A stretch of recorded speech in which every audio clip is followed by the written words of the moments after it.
All right, welcome back, guys. We're going to start the teardown of the DR10. Wanted to point out something. If you notice, you'll see a mark right here, and you'll also see the same mark on this side. Bring you guys in a little closer.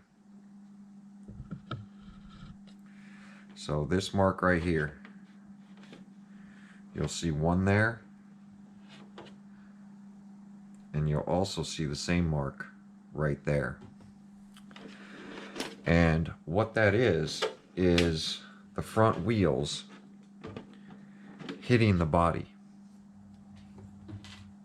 And it's hitting the body because the shocks are collapsing.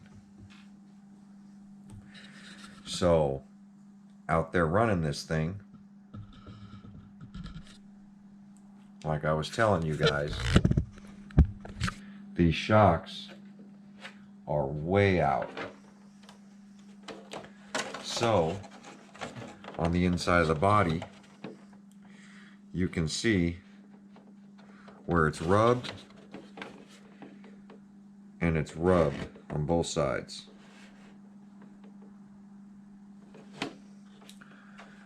So we're going to get that masked up to get that fixed. Not like I'm too concerned, because take a look what's happening on the inside of the body. You see those circles? Let me see if I can get that light reflection out of there.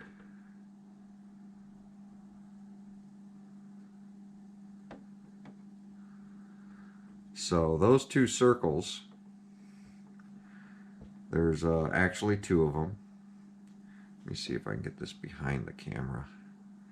So those two circles are the problem that I'm having. There you go. You can see that that front one real pronounced. That's what's showing through on the roof of my car. I've had a problem with this body since day one, and that big circle, you can see it back there on the body, that black indentation. I'm going to stick my hand on it. It's right here. There's one there, and there's one right here.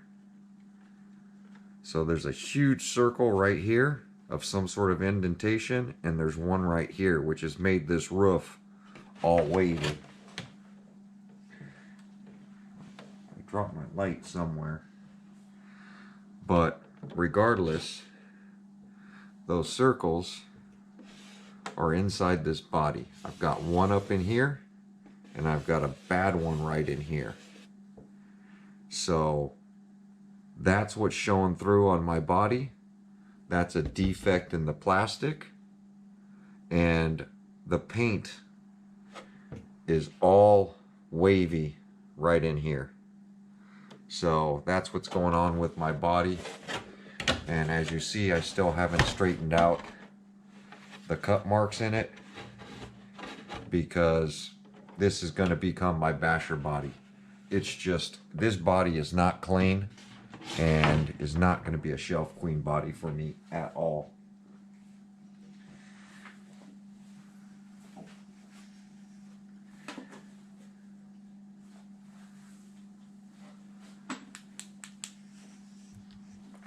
Find my light. So we're going to start this teardown procedure of this RC, because I am 100% not happy with the performance of this RC at all. So we're going to fix that. We're going full 100% Earl build on this chassis. So we're going to go through it from start to finish. It's probably going to be a couple part series of me setting this thing up and going through the RC. We're going to go through the diff, we're going to go through the transmission, we are most likely going to change out this radio and put it on a radio that that will work. What I'm noticing is my throttle's doing okay, my brakes are doing horrible, and my steering sub trims are doing horrible. So I can't control the RC that way. So we're going to get that fixed. And then that will just ensure that any kind of gyro that's in this receiver is gone. Because I have it on 8, but I don't know if it's really shut it off or not. I did tighten down this slipper clutch today, and that made the tires spin really hard and start kicking to the left again. And I've got 3 shims on this side. I've got 2 shims on this side. And then the front still have the factory 1 shim and 1 shim. So I had 4 shims on this side, and when I took it out the day before this video, it started launching really straight. But what I noticed was it was a hotter day, and it was actually hooking. And today is a colder day, not as hot, and it started slipping again, going left. Another thing I'm going to do is this is towed in the back. I'm going to try to straighten this out. I've got some parts ordered up for this thing, and we're going to see about getting this transmission out of here. So, Extreme Precision.com,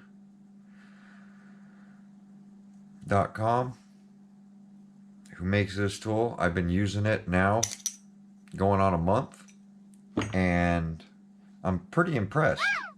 I haven't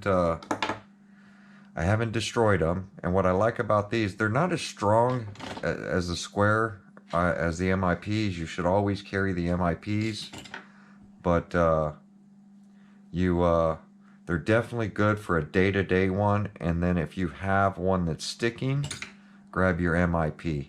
That's the way I feel about it. But this is an awesome tool. It's working out really, really well. So I'm very, very happy with it. So I'm gonna get to popping some things off, get some tools set up, and I'll be right back. Okay, back again. I got some tools set up.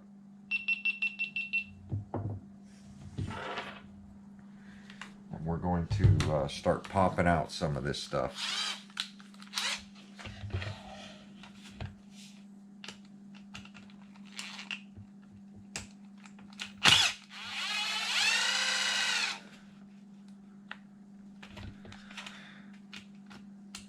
These bits really bite into these bolts, which I love. RC Precision.com. I'll go ahead and leave a link down in the description. You guys should pick you guys up a set, because I didn't want to do a review. Well, I've been doing a review, but I wanted to see the longevity of this tool, and to say something's good and it's not would suck. So now that I've been using it, I'm very, very, very happy with it.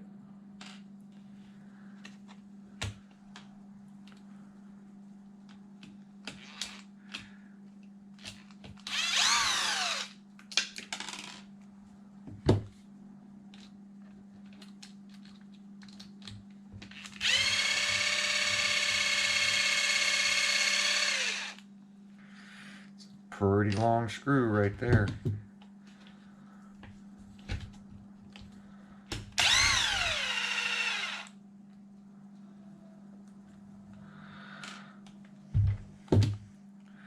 Those are some shorter screws.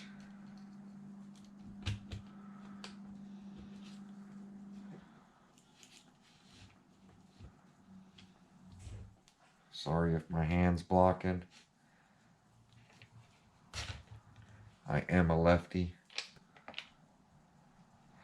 So that's the way I dropped it out, leaving everything in back and this out as an assembly with the wheelie bar, as RC Guy Garage would say. And you see how soft this is? This is really, oh, excuse me, really soft in turning this. And the one I got today is it's a lot harder.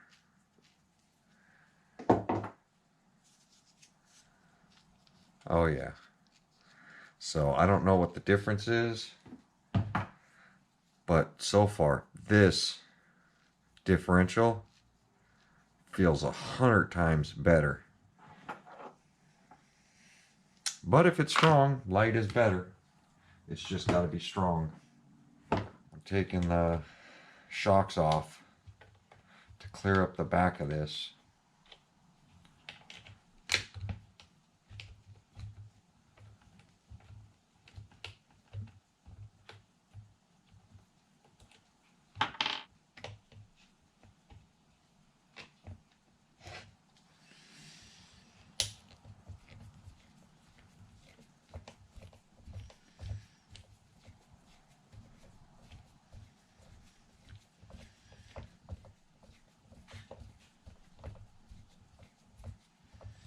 That's a pretty long bolt.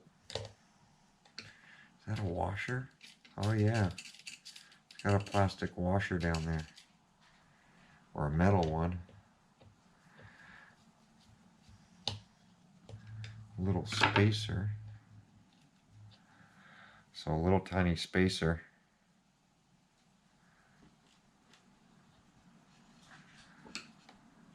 On both sides. It's things like that. If you don't work on the RC, you don't know. And you can actually lose it and not realize what you've done. I know these have got little pedestal mounts for the shocks, which could slide off, so I'm going to throw the nut back on there.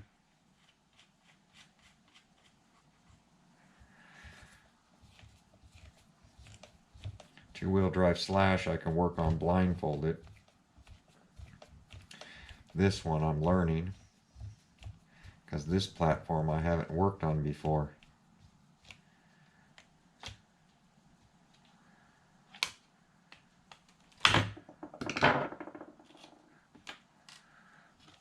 There we go. So down in here, hoping you guys can see this, down in here there's a little piece of metal. I'm going to grab a light so you can see that. But I just noticed that at the bottom of the transmission there's a little metal shaving in there. Right there. I don't know if you guys can see that. That might work out better. But yeah, that's a little piece of metal shaving right there.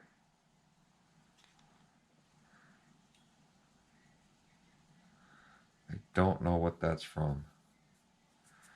But no metal. No metal shavings, please. Trying to locate a sway bar for the rear of this thing.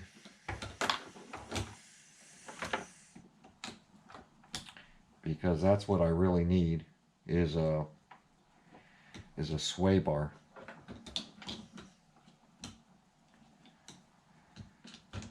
To stop this thing from squatting.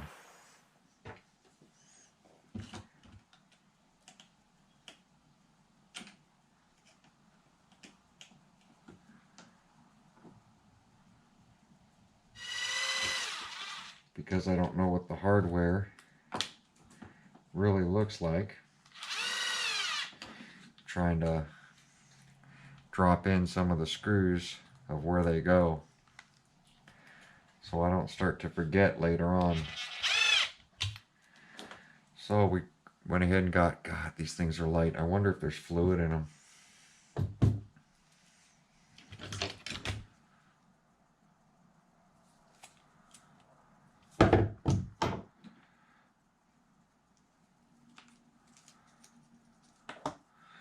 No string tension with those spacers out. So we know that we have 3 on the left and 2 on the right. It's definitely going to change, so we're going to start back over to even. Maybe shim up this left side a little more. But I want to pop this off and kind of see what my fluid is looking like.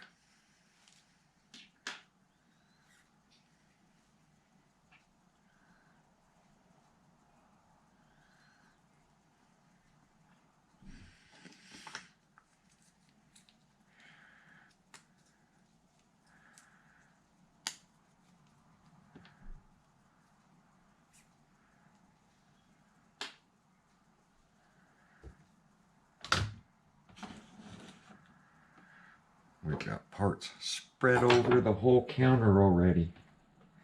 Oh, this is the one I need. So, look up. Oh my God, what is that play?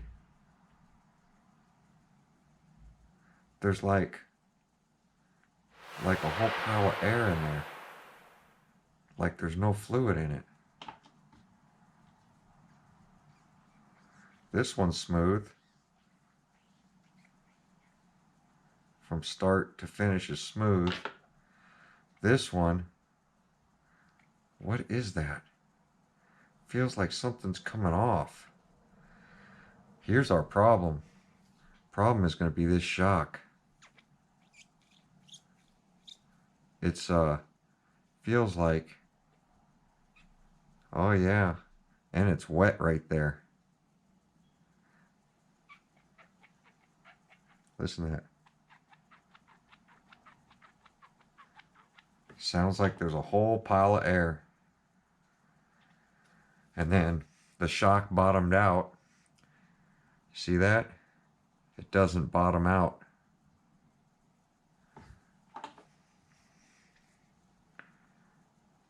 That one's got a less of a gap.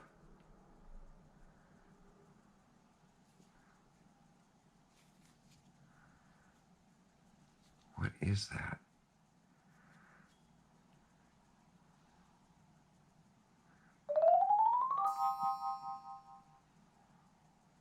The shock shafts are different heights.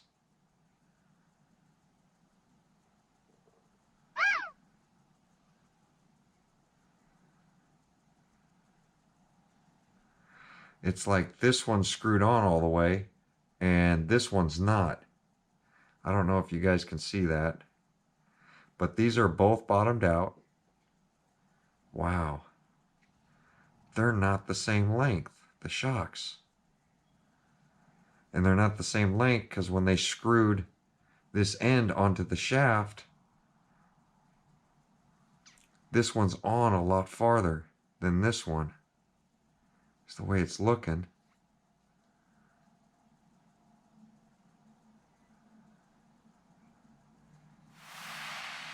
That one goes a lot more.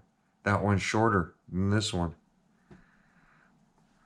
Let me get some light over here. Look at that. Can you guys see it? Here, let me put it up there so you guys can check out what I'm talking about. That one's short, that one's longer, and these are both bottomed out. See how you can see all that shaft there and you can't see anything there? They are literally different lengths. That will make a huge difference on the way it launches. You're talking your pistons are in a different position. Wow. Now that's cheesy.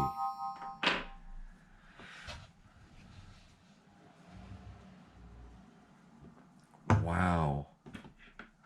I wonder why this thing leaves horrible. Everybody's having a different reaction to a car going left or car going right.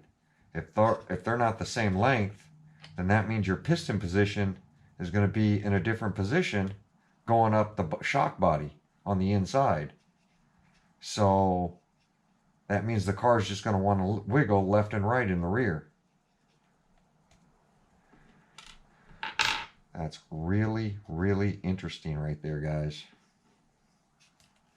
I wonder if anybody's noticed it. Probably not. I'm the only one psycho and pays attention to stuff like that.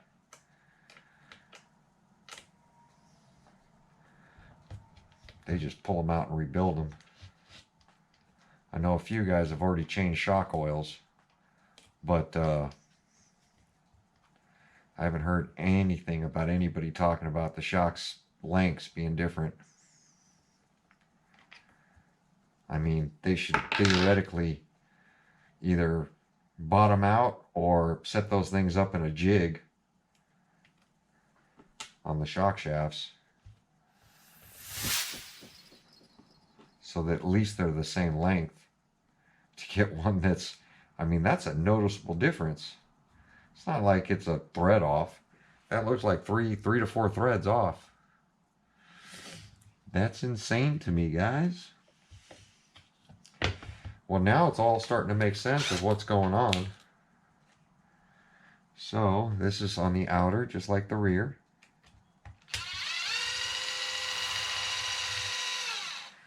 That's a long bolt. So outer hole is empty. Outer hole is empty, okay. So, I get rid of our spring rate tension.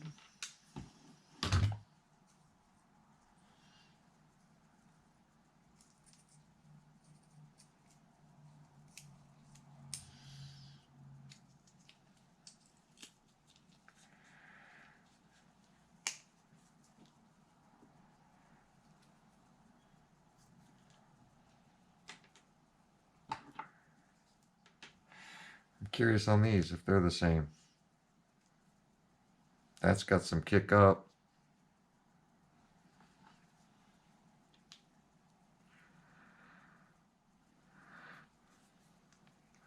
And here's the problem when shocks are just assembled randomly.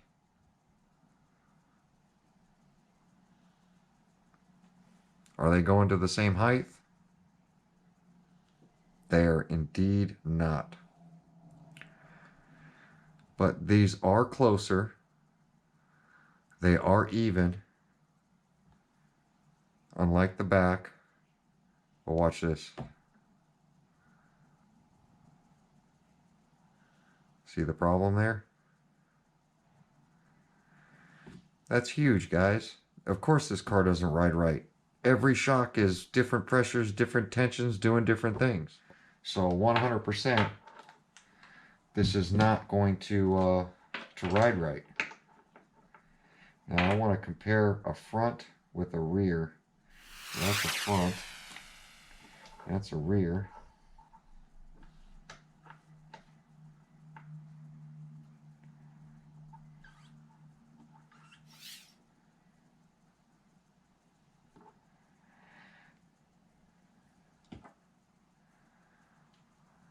So these shock bodies, which these are the rears, my two rears that are different lengths. Shock body and shock shafts are all the same. So it looks like just that one has been screwed on way too far. But you see how the backs, they don't come up and the front does come up? That means somebody put fluid in this, capped it, and didn't bleed out the air. Where these were bled out, but that one was screwed on. So now that I know that they're all the same, well, as far as I could tell, they're the same. I don't know about the inside of them, but I know the shock shafts are the same, or the shock bodies, and the shock lengths are the same. So, with all that depressed, they're all the same length, except for the one that has been screwed on way too far. So that means this was probably my left rear, and the car was really kicking to that left side. So I probably should have marked that, but I'm 100% sure that's where my problem is. This shock was on the left rear, because all of them are the same, except the two front kind of rise up on their own. This one doesn't anymore. Only the one does, and then this one's screwed on too far. Enough with that said, we're going to get that fixed. I don't know if I can unscrew this to fix this or what's going on with this, but we're going to figure this one out. But that shock threaded on farther has made the shock a lot shorter. So I'm going to end the video here, guys, on the teardown. I'm going to get some fluid put in these things, so I'll videotape that. But this is going to be the teardown series. And thanks for watching, and we'll see you on my next video.